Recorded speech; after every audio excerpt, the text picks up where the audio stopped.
Hello, plumbing contractors. This is Jack Sheffield, also known as Jack the Exam Guy, coming at you from Jacksonville, Florida. We are going to be talking about the plumbing code books. This video is an introduction to the plumbing code book. So you see them right there in front of you. For some reason, the plumbers have to be responsible for more code books than any other trade. So here we go. We have the Florida Building Code Plumbing. We have the Florida Building Code Fuel Gas. We have Florida Building Code Accessibility, Florida Building Code Residential, and Florida Building Code Mechanical. Once again, this is just an overview of the manuals. We're just going to touch on them lightly.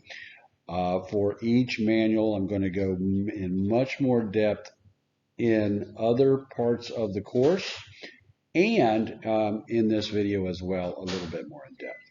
So those are the code books, and then we have a couple of the NFPA books. We have the NFPA 99, which is about medical gas.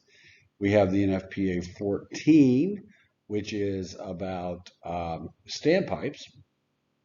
We have a solar, water, and pool heating manual done by the Florida Solar Energy Center. There is the 64E6. This is just the first page of the 64E6. This is a document put out by the Department of Health regarding septic tanks and drain fields. You've got mathematics for plumbers and pipe fitters. You have the OSHA manual, and then you have the plumber's handbook. So those are the 12 manuals that you're responsible for. They all can be brought into the exam. It is an open book exam. And, the first step in answering a lookup question, as we call it, is just knowing which manual to use. So this video alone will go a long way towards getting you where you need to be. Okay, so let's move right along a little bit. So let's look at them a little bit more in depth individually. So you have the Florida Building Code Plumbing, which, with all these code books, you're going to look for words like shall and must. These are rules. You have to do it a certain way. It shall be done. It must be done. There's going to be minimums, minimum size drain lines, minimum amount of slope on a drain line, maximum sizes and minimum sizes and so on and so forth, maximum distances between clean outs, these types of things. Okay, they're going to be talking about fixtures, faucets, fixture fittings, water heaters, water supply. You know what we're talking about in plumbing: distribution, sanitary, drainage, vents, traps, interceptors, grease separators, and even storm drainage. Don't remember, you may be responsible for doing some storm drainage, so that's going to come out of the Florida Building Code Plumbing as well. Don't forget, there are appendices. Okay, you have rates of rainfall. Okay, that might be important if you were doing storm drainage, right? Structural safety. Now, this is the section where they talk about, if you're going to be cutting or notching in studs or joists and that kind of thing, you don't want to destroy the structure or weaken it. So you've got some guidelines that you have to follow. Degree, day, temperatures, design temperatures, and so forth. Sizing of a water pipe system, sure, and then irrigation. So there's stuff about irrigation and permits for irrigation, stuff like that. So keep that in mind. This does have a good index, just like almost all the code books do, and I encourage you to use it. So you get a question that sounds like a rule about plumbing, and I know you might say, well, isn't everything in this, aren't there all the manuals about plumbing? Well, not necessarily so, because you got all those other code books, right? Then you've got, it might be medical gas, which is not necessarily actually, true plumbing and what have you. So this is plumbing, Florida Building Code Plumbing. That's my point. All right, so we're going to move along to the Florida Building Code Fuel Gas. Quite a few questions are going to come out of the Florida Building Code Fuel Gas. All right. Once again, you're going to look for words like shall and must, maximums and minimums, because it is a code book. All right. Tables. There's a couple of tables that I'm going to go into much more detail when we have the video on this particular manual. There's a table about sizing for fuel gas, and there's a table about vent sizing, and those are very tricky to navigate. So I'm going to take you through in detail about that. Of course, this type book is about gas piping, the installations, chimneys and vents, even hydrogen systems. Okay, and once again, as a code book, it's got a pretty good index. So I want you to make sure you use that. Let's go to Florida Building Code accessibility. You're going to look for words like wheelchair, ramp, accessible, and it's going to be in regard to plumbing fixtures. So you're going to be, how much, leg room and foot room do you have under a lavatory, the wheelchair turning space, for a water closet and those kind of things, minimums and maximums. Now, this is the one code book that does not have an index. Why not? Well, it's really a federal document. So they took a federal document, they put it into a Florida building code. It didn't have an index to begin with, so they didn't make one. But the good news is it's got a good table of contents. All right. And then we're going to look at the Florida Building Code Mechanical next. Once again, it's a code book, so it's going to be a book of rules. You're going to look for words like shall and must, minimums and maximums. And this one is about ventilation, exhaust systems, duct systems, combustion air, chimneys and vents, boilers, water heaters, pressure vessels, fuel oil, piping, and solar systems. And once again, it's got a real good index, and I want you to be able to use that. Okay. Florida Building Code Residential. This is the last one we're going to look at. Okay, once again, it's a code book. Words like shall and must, minimums and maximums. Now, this is the least used. It's the biggest manual and it's the least used. You probably won't get much from this manual that you can't find in the other manual. I talked to one person that said, yeah, I got a lot of questions out of Florida Building Code Residential. Well, maybe she did, but they're also in the other manuals as well, because for some reason the residential has the subtrades. Each chapter has subtrades. So if you look, they have a chapter on boilers and water heaters, hydronic piping, special piping and storage, solar thermal, fuel gas, plumbing administration, general plumbing requirements, fixtures, water heaters, water supply. As you can see, a lot of these things are going to be in the plumbing book, or they're going to be in the fuel gas book. Okay, so, or even with, boilers and water heaters, maybe the mechanical book. So that's where I think you are going to have more success finding that information, but it's also in here as well. Okay, and then storm drainage as well. But remember, we just said it was in the plumbing book, right? So, if you can't find it in the other code books, then you can look for it in the residential. There's only one piece of information that I know that's in the residential that's not in the other code books, and that's this slip joint access panel. No dimension of that panel should be less than 12 inches. So it's either got to be 12 by 12, minimum 12 inches in both directions, minimum 12 by 12 access panel. And it's got a pretty good index. Like I said, I don't think you'll be using it much, but if you need to, it does have a good index. So here we go. We're done with the code books. We're going to talk about the NFPA 99 medical gas. Okay, this is going to be the one on the manuals. You'll probably use this one more than any of them. When I talk with people that have taken this plumbing exam, they all go, what is going on? Why do they ask so many questions about med gas? Well, possibly because they know that a lot of people don't know about med gas, and they just want to test to make sure that you have studied for this exam like you're supposed to. Okay, I want you to make sure to watch the video and take the practice exams that I have on this. All right, it talks all about the categories. You've got actually 4 different categories. You got a category 1, 2, 3, and 4. The category 1, if the system fails, somebody could die. System 2, and it kind of graduates down from there. But you'll get that out of the video. It talks all about the installation, the sizing, the brazing, the testing, and it's got a good index in it. So you should be able to find what you're looking for. But I would definitely spend a lot of time in the NFPA 99. And once again, I have a video which takes you through that one page by page. Okay, NFPA 14 about your standpipes. All right, now this one, for some reason, some of these NFPA books, now not the 99, but I've seen other NFPA books, which you're not going to be responsible for, they just have these very, very poorly put together indexes, or indices would be the correct word. And it's just, it baffles me as to why these indexes are so, just not very good. All right. So you can't really count on having that index help you out so much.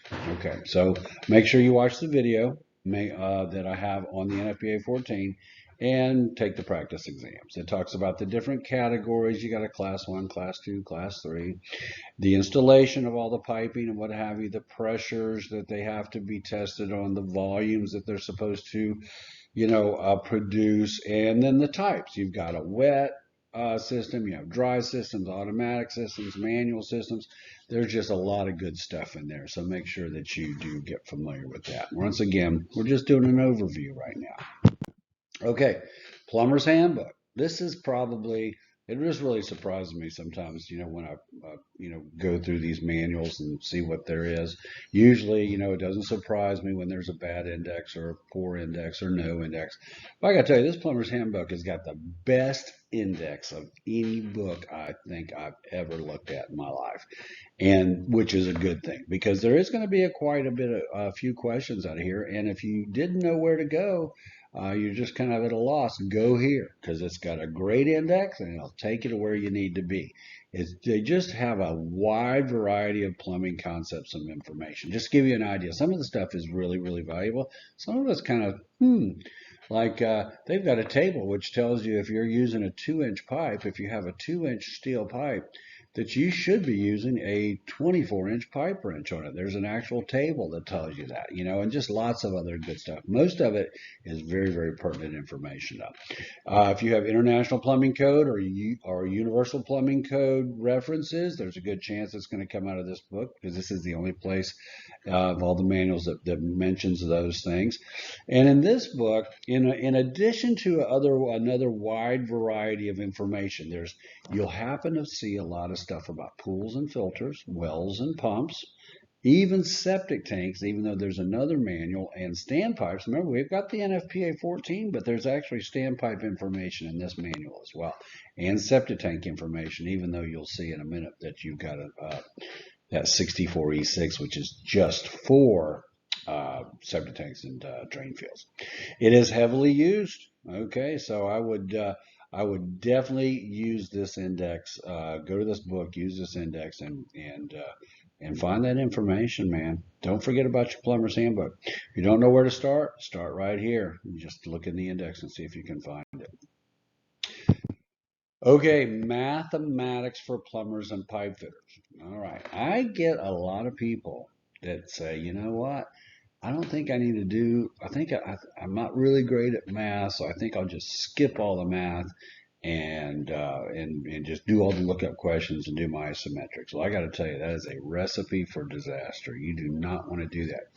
Not only because you'll be able to do some more of these math questions than you might think, but there's a lot of stuff in this manual that you may not think has to do with math. So I highly suggest that you watch the video, and this is a long one. All right, if you do all the exercises that I have for you while you're going through this video, it may take 3.5 hours. So get comfortable.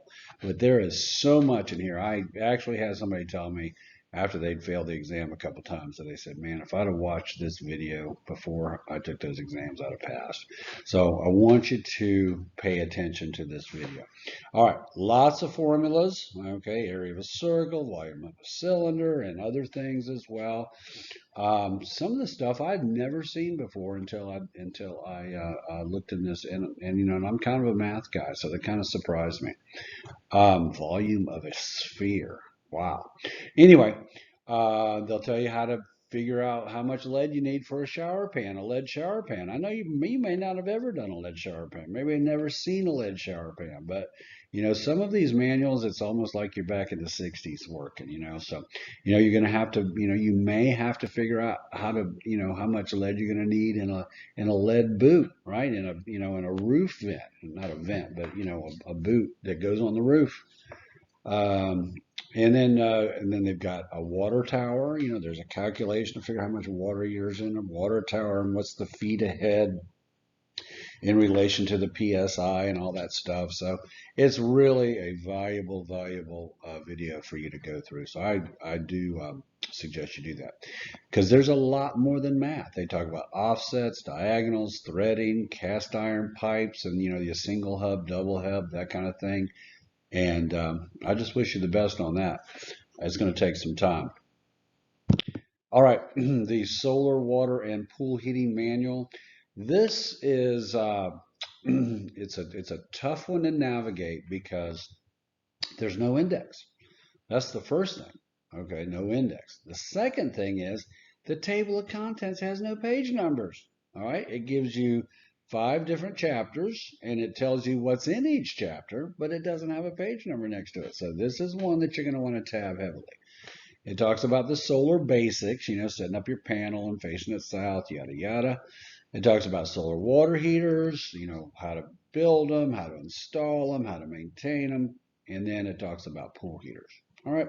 So lots of good stuff in here. They do hit this thing moderately heavy. So I would make sure that you do spend some time watching the video and tabbing this one thoroughly. All right. Let's go on to chapter 64E6. I did mention this briefly earlier. This is the standards for the on-site sewage treatment and disposal systems. This comes from the State Department of Health. All right. That's the way it looks like it does. It doesn't really come in a booklet unless when you bought it from a construction school, they put it in a booklet form. All right. So what's it talk about? Well, on-site sewage treatment systems. They're talking about septic tanks. They're talking about drain fields. They're talking about wells, setbacks from wells. There is no index probably in your version, so make sure that you use the table of contents. This first page is a pretty good table of contents, and hopefully it'll get you where you need to be. It talks about permitting, it talks about setbacks, it talks about sizing and capacity of systems, soils and soil testings, percolation tests, and what have you. Lots of good stuff here. Got a video on this one. I want you to pay attention to that in detail as well. Okay, the OSHA book, all contractors, all Florida State contractors have to get familiar with the OSHA manual. It's also called the Code of Federal Regulations, 1926. There's many different versions. You may have this particular version you're looking at, but it doesn't matter which one you really have. There is no need, by the way, when in my video, I call out paragraph numbers, not page numbers, because there's so many versions, the page numbers change. But the paragraphs, everything in my video is going to say 1926 dot blah, blah, blah, because that's how you're going to find it. All right. No need to have the latest version. These things haven't changed very often lately. It's obviously about safety. There's going to be safety rules. You're going to say, okay, they're talking about, preventing a cave-in. Okay, where am I going to go? Well, I'm going to go to the index. Okay, there's ladder safety, scaffolding safety, excavation safety, motor vehicle safety, electrical safety. There's occupational, not hazards, but there's stuff like first aid kits and hearing protection and, all kind of stuff, It's got a good index. Always go to the index. But if you don't find it in the index, understand how the table of contents is organized. You may want to take a look at it. It's organized by topic. Like, for instance, subpart P is excavation, subpart X is ladders, and so forth. The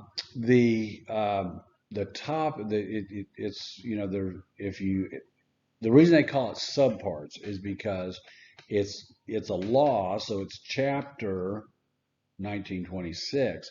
So they can't have chapters within chapters, so it's subparts. That's why they use the term subpart. Okay. And there is a PDF, all right? I'm going to put a PDF right after this particular presentation in the course so that you can print it out if you like to actually have the list of manuals. I want to say thank you for your business. Yeah, you can call me anytime. That's my cell phone number, 904-755-4111 for the 411. Remember, give back a little bit. You're going to become a plumbing contractor. You're going to be rich maybe not famous, but you just might get rich. And just remember, there's people less fortunate than you. You might want to go ahead and give to your church or give to charity or something. I do want to tell you that a portion of all your purchases that you make from me, Jack the Exam Guy, is contributed to charity. All right. Hey, listen. Don't let anybody tell you you don't know Jack, because now you do. You know Jack the Exam Guy, and I would love to help you pass this exam. All right. And I know a little bit about isometrics too. So I look forward to working with you, and I appreciate your business.